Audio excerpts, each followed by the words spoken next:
Κύριος Επίσκοπος Σωτήρων και Τοποδηλητής Νόμιτσας κ. Δαβίδου. Ο Θεοφιλέστατος είναι ιεράρχης της Ιεράς Αρχιεπισκοπής Αθήνος. Σπούδασε θεολογία στη Θεολογική Σχολή του Αριστοτελείου Πανεπιστημίου της Θεσσαλονίκης, όπου και πραγματοποίησε στη συνέχεια μεταπτυχιακές σπουδές. Πέρα από τη συμμετοχή του σε διεθνή συνέδρια και συμπόσια, έχει αναπτύξει πολύ ενδιαφέρουσα δράση σε επίπεδο μεταφράσεων θεωρητικών έργων, ως και εκδόσεων προσωπικών ποιητικών συλλογών, για τις οποίες μάλιστα έχει βραβευτεί. Γνωστή είναι η συμβολή του Θεοφιλιστάτος στον χώρο της τέχνης και του πολιτισμού πέραν της λογοτεχνίας και σήμερα είναι ανάμεσά μας και θα αναπτύξει το θέμα η Αρχιεπισκοπή της Ακρίτος ως αυθεντική έκφραση της λογοδοσίας.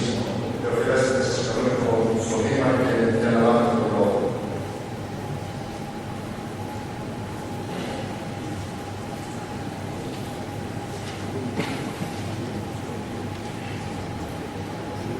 Σεβασμιότατε και ευχαριστώ λίγα αγαπητέ Μητροπολίτη Βερίας, Ναούσης και Γραμματείας κύριε Παντελεήμων, αγαπητοί πατέρες, σεβαστοί καθηγητές, κυρίες και κύριοι.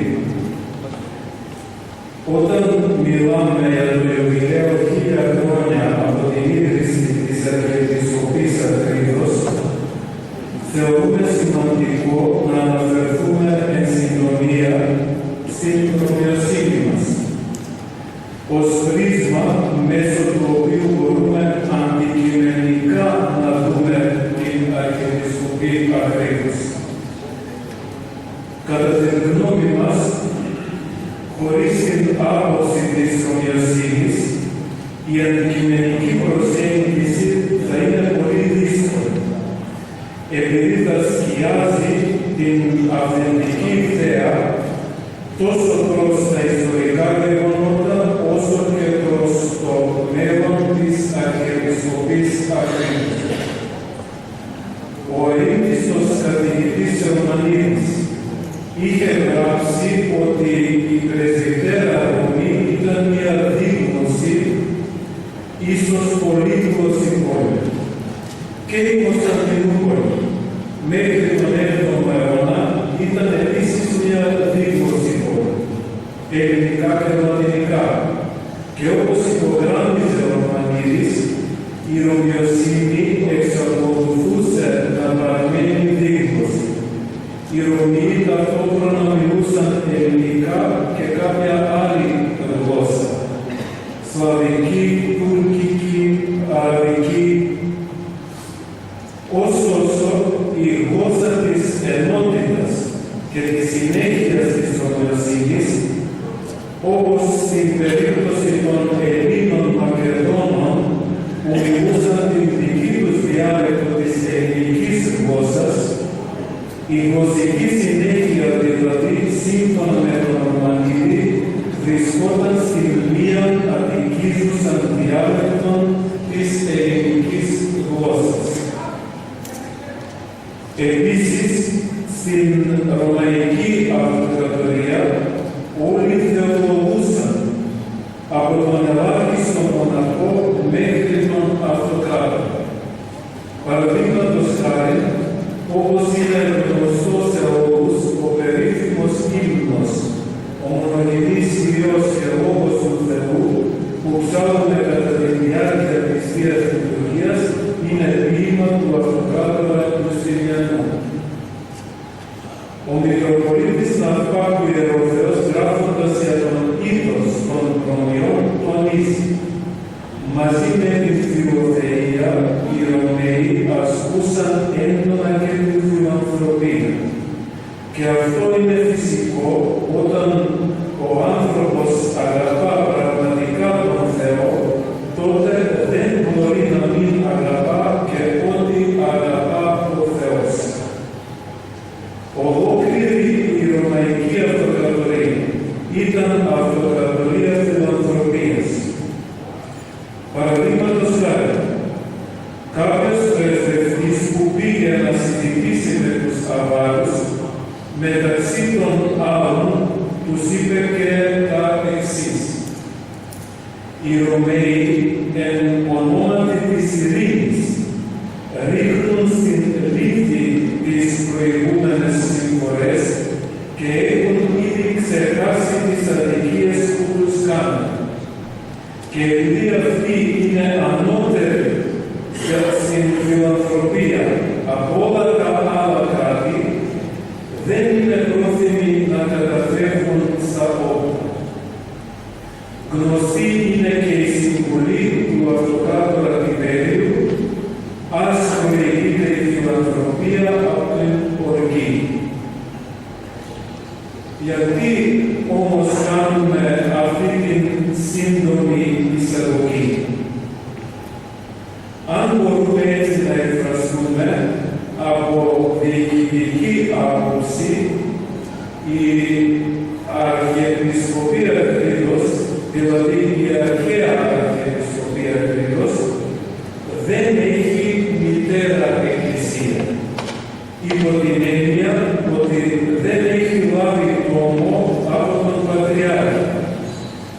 Αλλά όπως τονίζει ο νυν Αρχιεπίσκοπος Ακρίτος Ιωάννης, στην ομιλία του για τον εορτασμό των 1000 ετών από την ίδρυση της Αρχιεπισκοπής Ακρίτος, η οποία έλαβε χώρα στις 30 Σεπτεμβρίου 2018 στην Βίκολα, πρόκειται για το μοναστήρι, η Αρχιεπισκοπία Κρήτος διοικητικά ιδρύθηκε από τον Αυτοκράτορα Βασίλειο δεύτερο των Βουλγαροτώνων το 1018. Και η προηγούμενη Αρχιεπισκοπή στην περιοχή αυτή, η πρώτη Ιουστινιανή, ήταν δημιούργημα ενός αυτοκράτορα. Όπως από αυτοκράτορα ιδρύθηκε και η Αρχιεπισκοπή Σινά. Αυτές είναι οι τρεις εκκλησίες στην ιστορία της Εκκλησίας που διοικητικά ιδρύθηκαν από έναν αυτοκράτορα. Χρησιμοποιούμε τον όρο διοικητικά επειδή από τους πρώτες αιώνες του χριστιανισμού οι περιοχές αυτές έχουν ζυμωθεί με το ευαγγελικό κήρυγμα και τη ζωή σύμφωνα με αυτό. Κάποιοι εκ των επισκόπων της Ηράκλειας, σημερινή Βίκολο, Στόχη, σημερινό Βέλες, Βαργάλα, σημερινό Σπίτι, Σκούπι, σημερινά Σκόπια, Τιβεριούπολη, σημερινή Στρόγγης, έχουν υπογράψει τις πράξεις των οικουμενικών και τοπικών συνόδων. Σε αντίθεση με ό,τι υπόθηκε μέχρι τώρα, ο Ήμας Μεγάρος σημειώνει ότι ο Βούλγαρος Πατριάρχης μετακινήθηκε από το Δωρίστρον μέσω της Χαρτικής, Μογλενών, Βοδενών και έφτασε στις Πρέσπες και την Ακρίδα και επισημαίνει. Από την περίληψη της ιστορίας της Βουλγαρικής Εκκλησίας στο πρώτο Βουλγαρικό Βασίλειο, η ιστορική αλήθεια είναι ότι η Αρχιεπισκοπία Κρήτος δεν ήταν κάτι άλλο παρά μία άμεση συνέχεια του Βουλγαρικού Πατριαρχείου. Ο Αρχιεπίσκοπος Ακρίτος Ιωάννης τονίζει ότι σύμφωνα με την ορθόδοξη εκκλησιολογία δεν είναι δυνατόν να δεχτούμε την θεωρία ότι με την μετακίνηση του Βούλγαρου Πατριάρχη από το Δωρίστρον μετακόμισε και το Βουλγαρικό Πατριαρχείο. Εάν στο ιστορικό γεγονός της μετακίνησης δοθεί εκκλησιαστικός χαρακτήρας, τότε η ορθόδοξη εκκλησιολογία δεν θα είναι διαφορετική από την Ρωμακαθολική. Παραδείγματος χάρη, όταν ο Πάπας μετακόμισε στην Αβινιόν, δεν μπορούσε πια να είναι επίσκοπος της Ρώμης, αλλά παρέμεινε πάνω από όλους τους άλλους επισκοπούς, μόνο και μόνο επειδή ήταν Πάπας. Δεν υπάρχει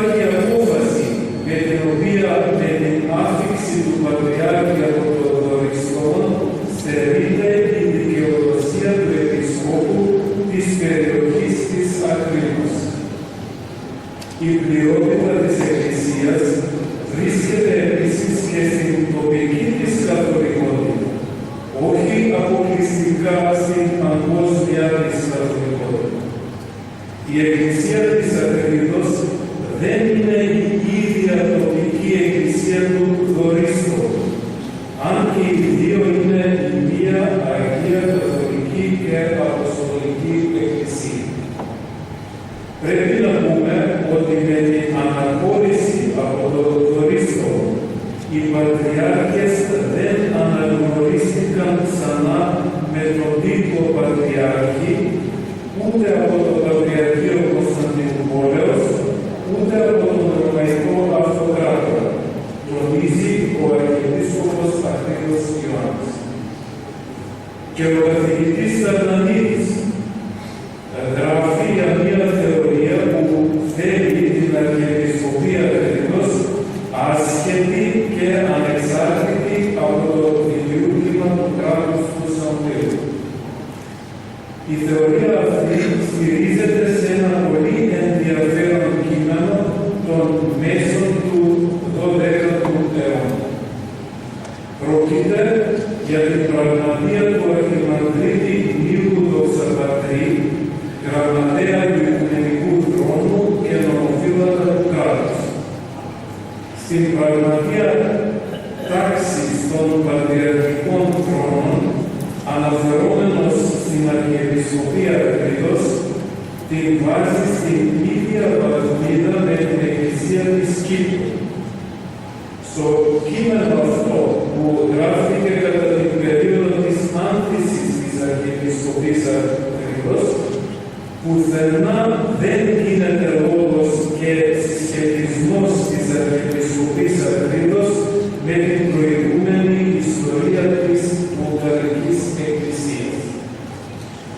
Γράφει ο Ταρνανίδης ότι η επικράτηση του ελληνικού στοιχείου της Αρχιεπισκοπής Ατρίδος ενόχλησε την βουλγαρική πλευρά.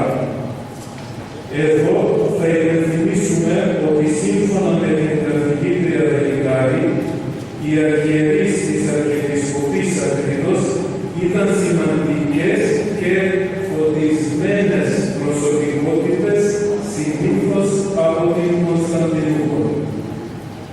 Επίσης, στο συνοδικό του Τσάρου Χωρικού, όπου σημειώνονται οι φωτεινές στιγμές της βουλγαρικής Ορθοδοξίας, κυριολεκτικά δεν γίνεται καμία αναφορά στην Αρχιεπισκοπή Ατρίδος. Το γεγονός αυτό οδηγεί στο ασφαλές συμπέρασμα ότι κατά τον χρόνο της δημιουργίας του δεύτερου βουλγαρικού κράτους και της νέας βουλγαρικής εκκλησιαστικής αρχής με έδρα το Τύρνοβο, η Αρχιεπισκοπία Ατρίδος όχι μόνο συνέχεια της βουλγαρικής εκκλησίας δεν μπορούσε να θεωρηθεί, αλλά αντίθετα εκδικεί στις βουλγαρικές εξελίξεις και διεκδικήσεις. Η καθηγήτρια Δελικάρη επισημαίνει ότι όταν στην ιστορία της Αρχιεπισκοπής κάποιες επισκοπές βρέθηκαν εκτός ορίων της Ρωμαϊκής Αυτοκρατορίας, η Αρχιεπισκοπία Ατρίδος πάντοτε κατόρθωσε να διαφυλάξει την βυζαντινή υπόστασή της. Κατά συνέπεια, ένας τρόπος να προσεγγίσουμε την Αρχιεπισκοπία Ατρίδος είναι πρώτα να κατανοήσουμε την Ρωμαιοσύνη. Σύμφωνα με τον Ποπολενσκή, η Pax Romana εξομοιώθηκε με την Pax Christiana και η εξωτερική πολιτική της Αυτοκρατορίας συνδέθηκε στενά με το ιεραποστολικό έργο της Εκκλησίας στην Ρωμαϊκή Αυτοκρατορία. Έργο απελευθερωμένο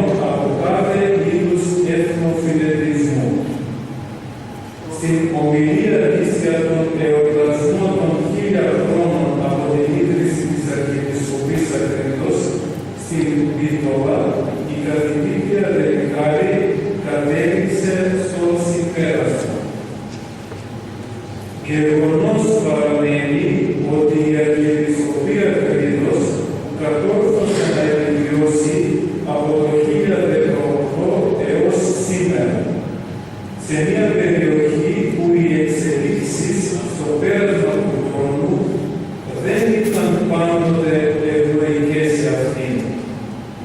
Ωστόσο, πρέπει να γίνει αποδεκτό ότι ούτε η Βουλγαρική, ούτε η Σερβική, ούτε τέλος η Οθωμανική κατοχή κατάφεραν να αλλοιώσουν ουσιαστικά τον χαρακτήρα, την δράση, αλλά κυρίως την ταυτότητά της.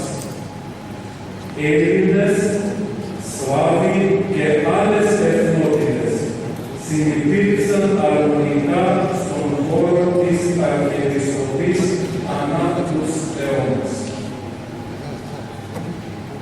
Και θα συνυπάρχουν